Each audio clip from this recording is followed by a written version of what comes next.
The first Mass held at the historic Fort Herkimer Church in Mohawk dates back to the late 1700s.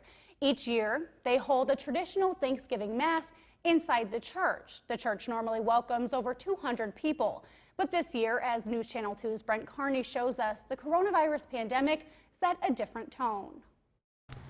For over 200 years, Mass has been held here at the historic Fort Herkimer Church. But this year, due to the coronavirus, parishioners and the pastor say this year feels just a little bit different. Mass here at the Fort Herkimer Church got off to its traditional start, but parishioners say this year is far from normal. I was so happy that they were going to be doing something because I've always turned away from invitations to do something else because it was more important to me to come here.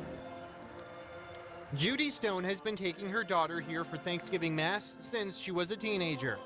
I wouldn't be Thanksgiving without coming to the Fort Herkimer Church.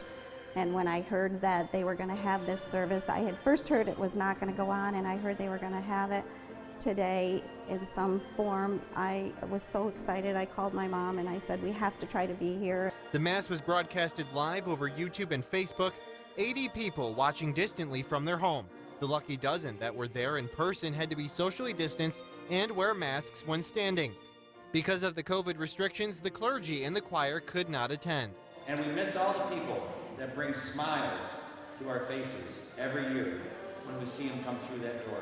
And they take their place with us here in these pews in this historic place. This is such an unusual situation. I even say to myself, I never in all my lifetime thought that I would be wearing a mask to church, to my job, around to the grocery store. It's the most unusual thing, and I hope I never have to experience it again once it's over. Praying a vaccine brings a normal Thanksgiving Mass next year. In Mohawk, Brent Carney, News Channel 2.